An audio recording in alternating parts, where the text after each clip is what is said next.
السلام علیکم۔ آج کا ہمارا خلاصہ ہے دستک، جس کو مرزا ادیب صاحب نے تصنیف فرمایا۔ خلاصہ آپ اس طرح شروع کریں گے۔ ڈاکٹر زیدی صاحب بیمار ہیں، اپنے پلنگ پر گاؤ تکیے سے ٹیک لگائے بیٹھے ہیں۔ رات کا وقت ہے، باہر تیز و تند آندھی ہے، طوفان ہے۔ ڈاکٹر زیدی بیگم سے پوچھتے ہیں تم نے دروازے پر دستک سنی؟ بیگم کہتی ہے دستک ہو تو سنو نا۔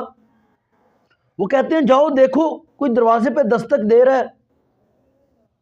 بیگم کہتی ہے ہوا ہے، اس کا شور ہے۔ وہ کہتے ہیں اگر تم نہیں جاتی تو میں خود چلا جاتا ہوں۔ بیگم کہتی ہے آپ ڈاکٹر آدمی ہیں، آپ ڈاکٹر ہیں، آپ تو ایسی حرکتیں نہ کریں، کوئی آئے گا تو بیل بجا لے گا۔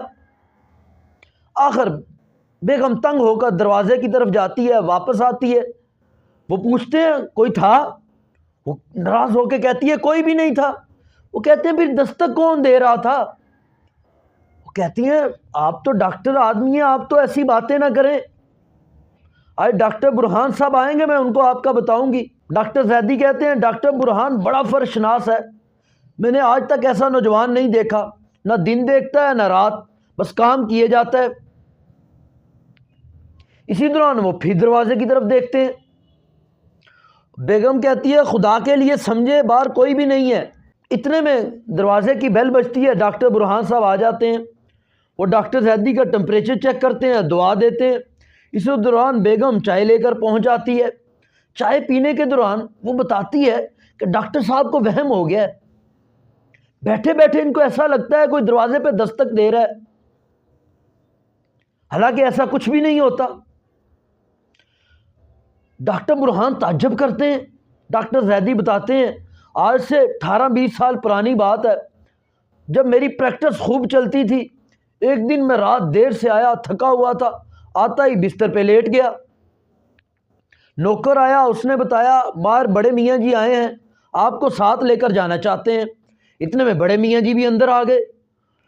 انہوں نے کہا میرا بیٹا بیمار ہے، خدا کے لیے چلیے، منتیں سماجت کرنے لگے، چلیے دیکھ لیں، پہلے بھی ان کو آپ کی دعا سے فرق پڑ گیا، شفا مل گئی، اب میرے ساتھ چلیے۔ گرم بستر چھوڑنا میرے لیے بڑا مشکل تھا، میں نے جانے سے انکار کر دیا اور اس کو گھر سے باہر نکلوا دیا۔ وہ باہر دروازے پر دستک دیتا رہا، نہ جانے کب تک دیتا رہا، میں سو گیا۔ صبح اٹھا، طبیعت پر بوجھ تھا، ندامت تھی کہ میں نے کیوں اس کو مایوس کیا۔ بڑے میاں کو بہت ڈھونڈا لیکن وہ نہیں مل سکا۔ ڈاکٹر برہان صاحب نے کہا یہ آپ کا ضمیر ہے جو آپ کے دروازے پر دستک دیتا ہے۔ اس واقعے میں ایک بات کا اضافہ کر لیں، وہ بڑے میاں جی جن کا بیٹا اس رات ایڑیاں رگڑ رگڑ کر مر رہا تھا، میں اسی بڑے میاں کا پوتا ہوں۔ ابھی آپ کے دروازے پہ دستک نہیں ہونی چاہیے۔ وہ خدا حافظ کہتے ہیں تو چل دیتے ہیں۔ ڈاکٹر زیدی اور بیگم خاموشی سے ان کو دیکھتے رہتے ہیں۔ یقیناً یہ خلاصہ آپ کو سمجھ میں آ گیا ہوگا، لیکن جلدی سے اس کو ایک بار ریپیٹ کر دیتے ہیں۔ ہم خلاصہ اس طرح شروع کریں گے، ڈاکٹر زیدی صاحب بیمار ہیں، گاؤ تکیوں پہ ٹیک لگائے اپنے پلنگ پر بیٹھے ہیں، باہر تیز و تند آندھی چل رہی ہے، طوفان ہے۔ تو وہ بیگم سے کہتے ہیں تم نے دروازے پر دستک سنی؟ بیگم کہتی ہے اگر ہو تو سنو نا۔ وہ کہتے ہیں جاؤ دیکھو کوئی دروازے پر دستک دے رہا ہے۔ بیگم کہتی ہے ہوا کا شور ہے اور کچھ بھی نہیں ہے، اگر تم نہیں جاتی تو میں خود چلا جاتا ہوں۔ تو بیگم کہتی ہے اب تو ڈاکٹر ہیں، اب تو ایسی حرکتیں نہ کریں، کوئی آئے گا تو بیل بجا لے گا۔ تو بہرحال وہ تنگ ہو کر دروازے کی طرف جاتی ہے، واپس آتی ہے۔ وہ پوچھتے ہیں کوئی تھا؟ وہ کہتی ہے کوئی بھی نہیں تھا۔ ناراض ہو کے کہتی ہے کہ کوئی بھی نہیں تھا۔ وہ کہتے ہیں بھی دستک کون دے رہا تھا؟ وہ کہتی ہے کوئی بھی نہیں، یہ اصل میں آپ کا وہم ہے، ڈاکٹر برہان صاحب آئیں گے، میں ان کو بتاؤں گی کہ ان کو وہم ہونے لگتا ہے، بار بار ایسے لگتا ہے دروازے پہ دستک ہو رہی ہے، حالانکہ ایسا کچھ بھی نہیں ہوتا۔ وہ کہتے ہیں ڈاکٹر برہان بڑا فرش شناس آدمی ہے، میں نے آج تک ایسا آدمی نہیں دیکھا، نہ دن دیکھتا ہے نہ رات، بس کام کیے جاتا ہے۔ تو اس دوران وہ پھر دروازے کی طرف دیکھتے ہیں تو وہ بیگم کہتی ہے خدا کے لیے سمجھے باہر کوئی بھی نہیں ہے۔ اسی دوران دروازے پر بیل ہوتی ہے، ڈاکٹر برہان صاحب آتے ہیں، وہ آگے ان کا ٹمپریچر چیک کرتے ہیں، دعا دیتے ہیں۔ اسی دوران وہ بیگم صاحبہ چائے لے کر پہنچ جاتی ہیں۔ وہ چائے پینے کے دوران وہ بتاتی ہیں کہ ڈاکٹر صاحب کو وہم ہو گیا ہے، بیٹھے بیٹھے ان کو ایسے لگتا ہے کہ دروازے پہ دستک دے رہا ہے، حالانکہ ایسا کچھ بھی نہیں ہوتا۔ آج دن میں ان کو کئی بار ایسا خیال آیا تو وہ تعجب کرتے ہیں۔ وہ ڈاکٹر زیدی سے پوچھتے ہیں کیا وجہ ہے؟ وہ کہتے ہیں آج سے 18-20 سال پرانی بات ہے، جب میری پریکٹس خوب چلتی تھی، رات کو میں دیر سے آیا، تھکا ہوا تھا، آتے ہی بستر پہ لیٹ گیا۔ تو نوکر نے آگے بتایا کہ بڑے میاں جی آئے ہیں، آپ کو ساتھ لے کر جانا چاہتے ہیں۔ اتنے میں بڑے میاں جی بھی اندر آ گئے، انہوں نے منت سماج شروع کر دی۔ انہوں نے کہا میرا بیٹا بیمار ہے، چل کے اسے دیکھ لیجئے۔ تو پہلے بھی ان کو آپ کی دعا سے شفا مل گئی، میں نے جانے سے انکار کر دیا۔ اور اس کو گھر سے باہر نکال دیا. وہ باہر جا کے دروازے پر دستک دیتا رہا, میں سو گیا, نہ جانے کب تک وہ دیتا رہا. صبح اٹھا تو طبیعت پر بوجھ تھا, ندامت تھی, افسوس تھا, میں نے کیوں اس کو مایوس کیا. تو میں نے اس بڑے میاں کو بڑا تلاش کیا لیکن وہ نہیں ملا. ڈاکٹر برہان صاحب نے کہا یہ اصل میں آپ کا ضمیر ہے جو آپ کے دروازے پر دستک دیتا ہے. وہ کہتے ہیں سارے واقعے میں ایک بات کا اضافہ کر لیں, وہ بڑے میاں جی جن کا بیٹا اس رات ایڑیاں رگڑ کر کے مر رہا تھا, میں انہی کا پوتا ہوں, اس بڑے میاں کا پوتا ہوں. انہوں نے کہا ابھی آپ کے دروازے پر دستک نہیں ہونی چاہیے. وہ اللہ حافظ کہتے ہیں اور چل دیتے ہیں, اور بیگم صاحبہ اور ڈاکٹر زیدی صاحب ان کو دیکھتے رہتے ہیں خاموشی سے. یقیناً یہ خلاصہ سمجھ میں آ گیا ہوگا, لیکن جلدی سے اس کے پوائنٹ ذکر کر دیتے ہیں. سب سے پہلے وہ لیٹے ہوئے ان کا بتائیں گے.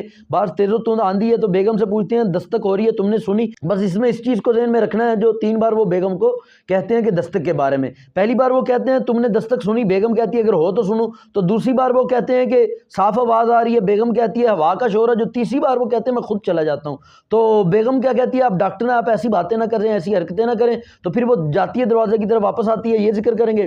چوتھی بار وہ پوچھتے ہیں کوئی تھا, وہ کہتی ہے کوئی بھی نہیں. وہ پھر پوچھتے ہیں کون دستک دے رہا تھا, وہ کہتی ہے کہ آپ کا وہم ہے. تو ڈاکٹر برہان صاحب آئیں گے تو میں بتاتی ہوں. پھر برہان صاحب کی وہ فرض شناسی کا ذکر کرتے ہیں. اس دوران وہ پھر دیکھتے ہیں تو وہ کہتی ہے خدا کے لیے سمجھے. ڈاکٹر برہان صاحب کا آنا, ٹمپریچر چیک کرنا, چائے وغیرہ کا, وہ ان کے وہم کا ذکر کرنا, اور وہ اپنے 18-20 سال پرانے واقعے کا اور تھکے ہونے کا, اور بڑے میاں کا آنا, ان کا نکالنا اور ندامت کا ہونا, اور صبح کے وقت طبیعت کا بوجھل ہونا, یہ سارا ذکر کریں گے.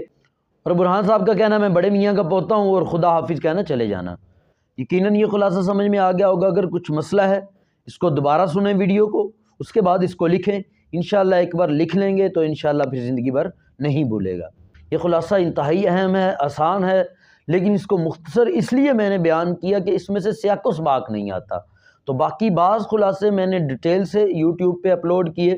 اس کی بڑی وجہ یہی تھی تاکہ سننے والے کو سیاق و سباق کے حل کرنے میں بھی فائدہ ہو. اللہ حافظ.